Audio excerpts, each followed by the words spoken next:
Valdinei, é o seguinte. Ele vai cobrar mais pela apresentação do que pelo trabalho em si. O trabalho, inclusive, já está funcionando. Mas é o seguinte, você tem esses três arquivos aí que é o HTML, né? Ele vai funcionar pelo navegador. No caso, eu tentei abrir o arquivo HTML e não deu certo. Na hora da apresentação, você vai ter que usar o Live Service. Você vai clicar no HTML e clicar aqui em Go Live. Aí, quando ele abrir o navegador, você vai explicar para ele o seguinte, que o JavaScript ele não tem implementação, digamos assim, de thread. E para a gente fazer um código que trabalhe com múltiplas ações ao mesmo tempo, que é basicamente isso que é o thread, né? Você consegue trabalhar por exemplo, você consegue fazer duas contas complexas que durariam muito tempo ao mesmo tempo. Aí você não tem que esperar uma depois da outra, você faz as duas ao mesmo tempo. Aí vamos para o código aqui. O primeiro código é o main. No main, a gente tem uma listazinha de pessoas que vão ser. Vou explicar o projeto.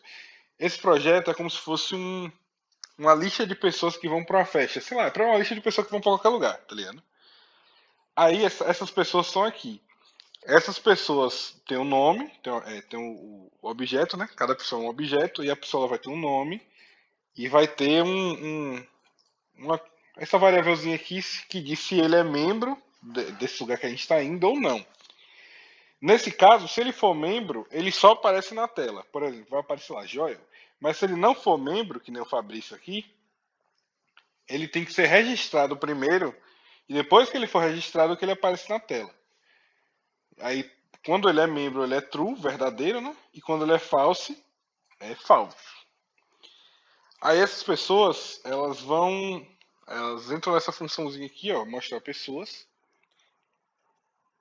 e vai dizer, para cada pessoa, você vai criar as variáveis nome e membro, que são basicamente essas mesmas coisas aqui, só que em variáveis separadas, para você não ficar precisando botar, por exemplo, pessoas.nome toda hora, você cria logo aqui, ó, nome é igual a pessoa.nome, aí você usa só nome, entendeu? Como vai passar por cada pessoa, que é o for each aqui, aí em cada pessoa ele vai checar se essa pessoa é membro ou não, e se ela não for membro, ou seja, a exclamação aqui, se for false, se o é membro for false, ele vai virar verdadeiro, vai entrar aqui como verdadeiro, e aqui, entendeu? Se a pessoa não é membro. Aí ele vai fazer o seguinte, ele vai mostrar na tela registrando aí o nome da pessoa, e vai vir para o worker. O worker é basicamente essa parada que eu falei, de fazer dois códigos ao mesmo tempo. No worker, ele vai registrar a pessoa. Só vou explicar aqui rapidinho antes da tipo worker. O worker fica nesse arquivo aqui, o worker.js, mas eu já lhe explico. Primeiro a gente tem que criar o worker, que é new, worker e o arquivo que a gente criou do worker. E a gente manda uma mensagem para o worker.postMessage, e a mensagem que a gente está mandando é a pessoa, ou seja, a pessoa que a gente está trabalhando agora. E aqui embaixo, quando o worker terminar o trabalho dele, ele vai mandar uma mensagem de volta para o nosso código. Aí a gente precisa botar um listener de evento, um observador de evento. Quando o worker terminar o trabalho dele, ele vai mandar uma mensagem de volta para a gente. E se não der erro, né, no caso, se não der nenhum erro, ele entra aqui. Porque é data, não veio vazio. Se é data vier vazio, ele só ignora. Mas se não vier vazio, ele apaga essa mensagem aqui, de registrando pessoa, e só bota lá o nome da pessoa, como tá nos outros. Aí bora pro worker, rapidinho. Só para explicar aqui, isso aqui é se a pessoa não for membro. Se ela for membro, ele só joga lá na lista e não tem problema nenhum. Aí no worker é o seguinte. No worker a gente tem a nossa funçãozinha que vai registrar a pessoa e o observador do evento, que vai pegar a mensagem quando o outro código mandar. Basicamente, quando ele receber a mensagem, ele vai dizer que a variável pessoa é igual a data, né? No caso, o valor que a gente está enviando, e vai mandar pessoa para a função registrar pessoa. Nessa função registrar pessoa, basicamente, o básico que a função faz é dizer que essa variávelzinha aqui é membro é igual a true. É só isso que essa função faz. Só que, como, por exemplo, seria a gente iria simular que o processo de registrar uma pessoa, que o processo de registrar uma pessoa, pode demorar bastante. A gente fez um for aqui, Ou seja, ele fica repetindo esse código que estaria dentro daqui, mas como é só uma simulação, não precisa ter código nenhum.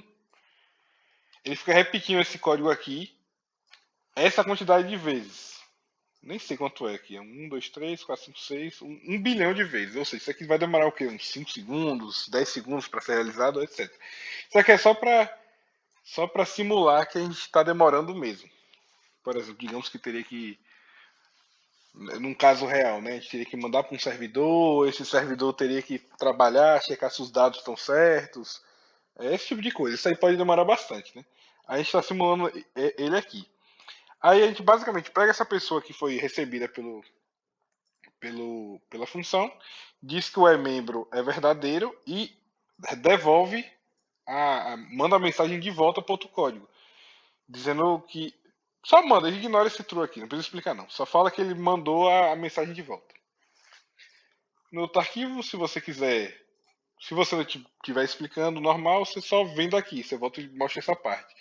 Que é basicamente, quando ele botar esse post message aqui na linha 14, ele vai vir para a linha 54 do main.js aqui, ó. Aí ele se explica essa partezinha. É basicamente isso. Ele não vai cobrar muito pelo código, não. Você pode. Não precisa nem explicar muito o código, você explica mais a questão dos threads. Você fala que o JavaScript não é uma linguagem que trabalha com thread, na verdade o JavaScript é uma linguagem que só tem um thread, só tem um comando por cada vez. E que para a gente implementar esses threads a gente tem que usar o web worker, né? Que é esse worker aqui. E é isso aí.